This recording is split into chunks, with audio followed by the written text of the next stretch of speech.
And we are back. Pokemon Emerald, Hardcore Nuzlocke. We are only using normal type Pokemon. The run continues here as we go into the Safari Zone to get our next normal type encounter, and it is going to be the Girafarig. Chuck a couple Pokeballs at it, or Safari Balls, I should say, and secure it.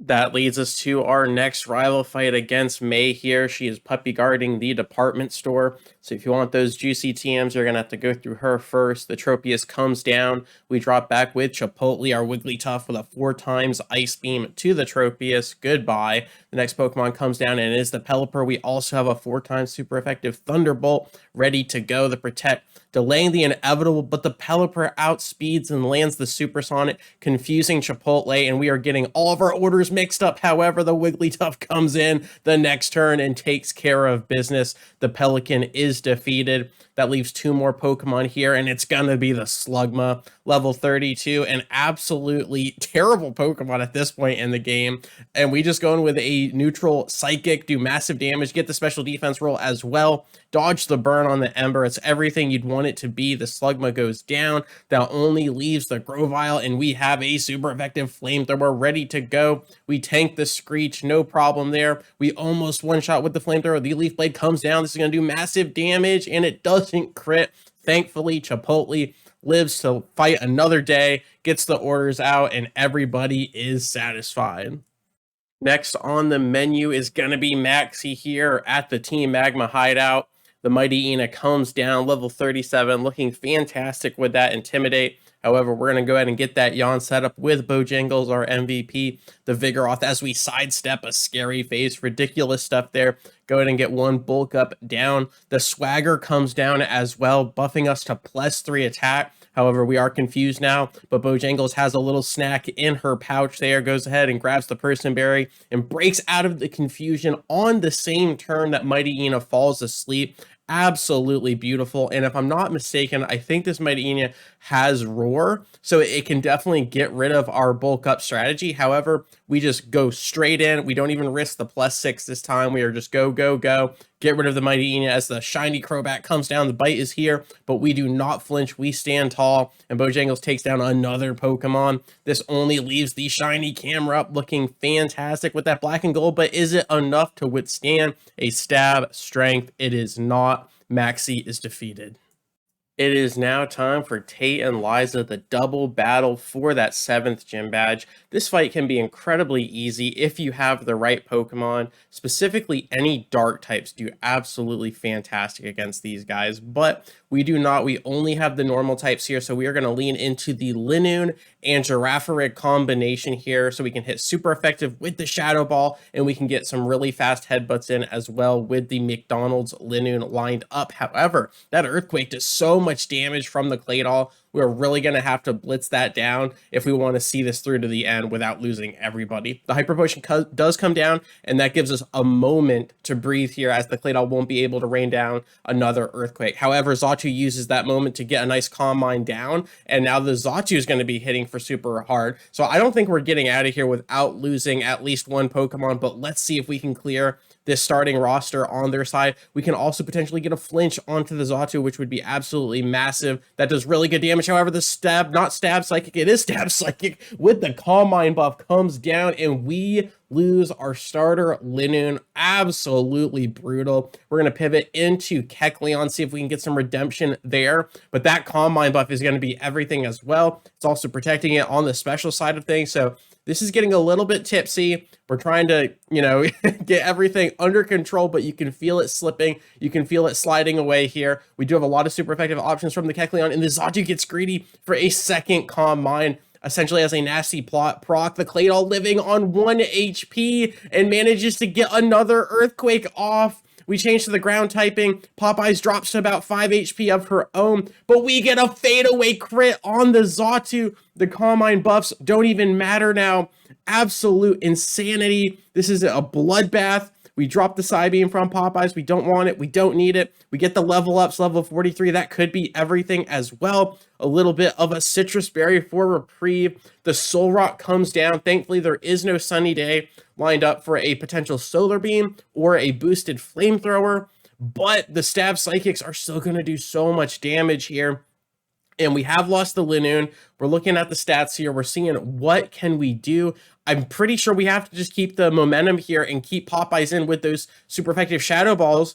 But it also comes down to, does Claydol get yet another heal? If so, we could be in absolute trouble. We still have the Lunatone to contend with. So I think we're just going to have to see this bloodbath through. I think people are going to have to drop in order for the rest of the squad to make it to the end. So we are flirting here. We are really thinking through, because it's like, do you want to finish off the Claydol? Because if Claydol doesn't get healed and gets another Earthquake, it's over. It's absolutely over. So I think you have to all in on the Claydol, knowing that the Giraffe goes first, I think, because Kecleon is super slow. So rolling that could be an absolute mistake.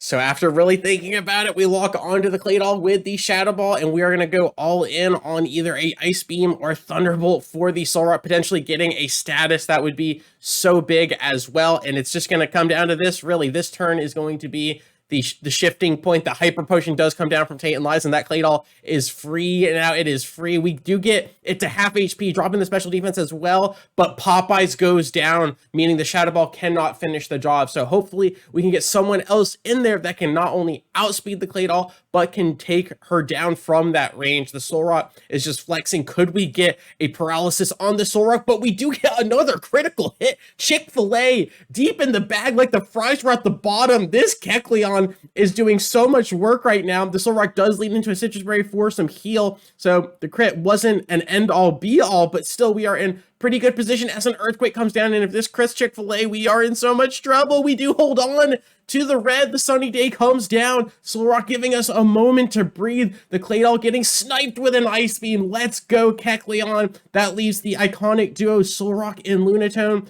What can Chipotle do? The Ice Beam comes down and connects on the Lunatone as it comes out. The Sunlight is strong. Lunatone still has the Citrus Berry. I'm fairly confident that Tate and Liza still have a Hyper Potion, so it really comes down to a speed battle here. We have both of our immaculate movesets out, but Lunatone outspeeds everyone with the Psychic and completely destroys the Kecleon. We are down to 3 Pokemon. The Solar Beam comes down and hits Bojangles on the swap, but it doesn't do hardly any damage, thankfully, and we get a fadeaway crit on the Solrock. Are you serious right now? Chipotle avenging its brother in arms, the Kecleon, or I should say sister in arms. Good night. That leaves a 2v1 against the Lunatone. I'm fairly confident that Lunatone is going to outspeed the Chipotle, the Wigglytuff, but I think Bojangles goes first here. We could pivot into Hardee's to take the shot there, but we actually swap into the Spinda in case it goes for Chipotle, and that is exactly what happens. Can Hardee's hold? And yes, she can. The Yawn comes down. We get a little bit of reprieve with the berry, and all we have to do now is live this turn. It is all we need. It is all we want.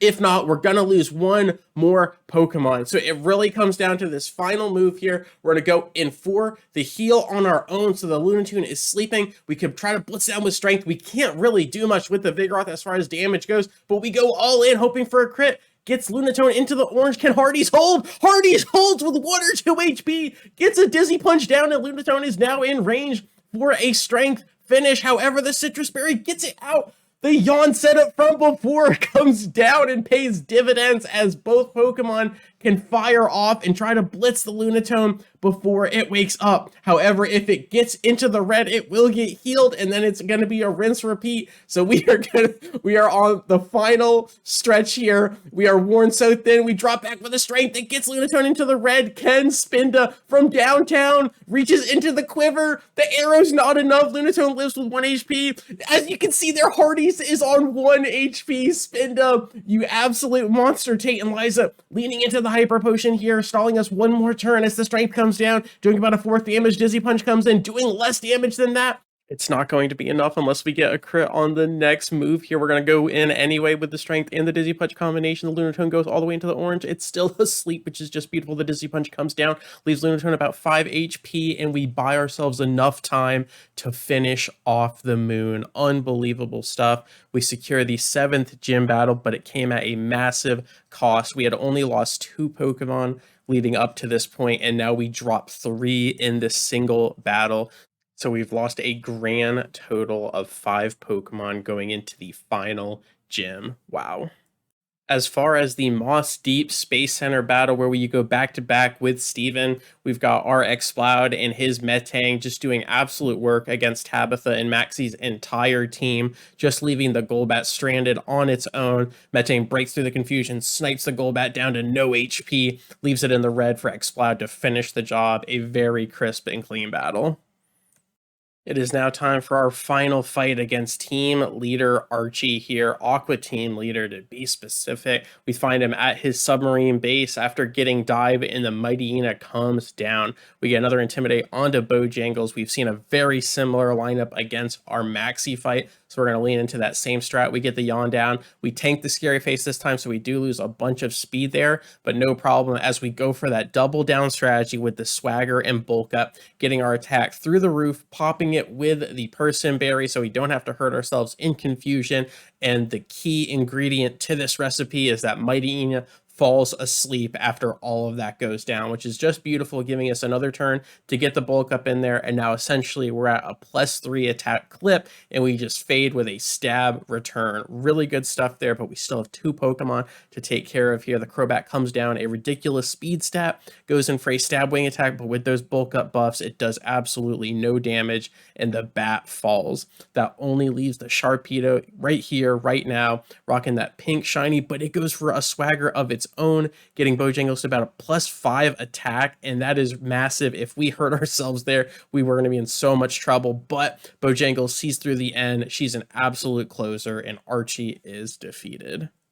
And that only leaves Juan here, the 8th and final gym leader. He sends out his tiny little love disc to get the party started. We answer with Hardy's the Spinda, get that 100% accuracy confusion down. We confuse the tiny little love disc, and it hurts itself in confusion. On top of that, Hardy's drops back with a signature hypnosis and sees through that terrible accuracy and lands it, paving the way for Bojangles to come out and start bulking up on the spot. So we're already at +1 attack. The little duckling is sleeping in the rain. I'm just kidding, it's not raining. But for the added benefit, we get +2 bulk ups. The Love Disc wakes up, but still has to contend with confusion, and she hurts herself again. Just an absolute tragedy for Juan's side right here as we get another yawn across the board to put the Love Disc asleep again. We break out of the Sweet Kiss confusion with yet another Person Berry. Bojangles and Person Berries just go hand in hand at this point. We've got 2 bulk ups. Do we want it all? We're going to get rid of the Love Disc right here because we can potentially continue to set up on the Whiscash,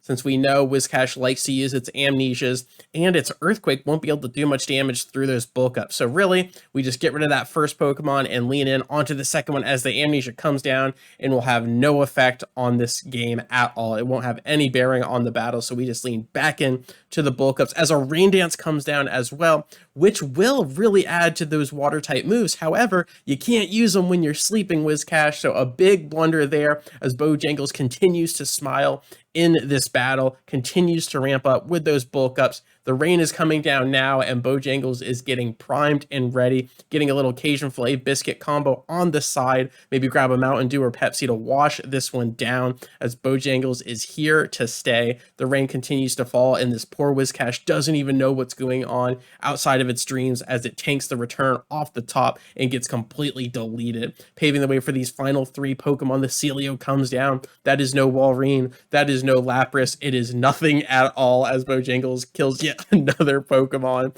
The normal typing not holding her back in the slightest as the Crawdaunt comes down. The dark typing not helping in any regard here as the big Crawdaunt falls, and that only leaves the primed and ready Kingdra, the heralded Dragon Water type, and it falls to a single stab return as well. Leader Juan is defeated, the 8th gym badge is secured, and that only leaves Wally before the Elite Four. But as far as this video goes, thank you so much for your time. I really do appreciate it, and I will catch you on the flip. Peace.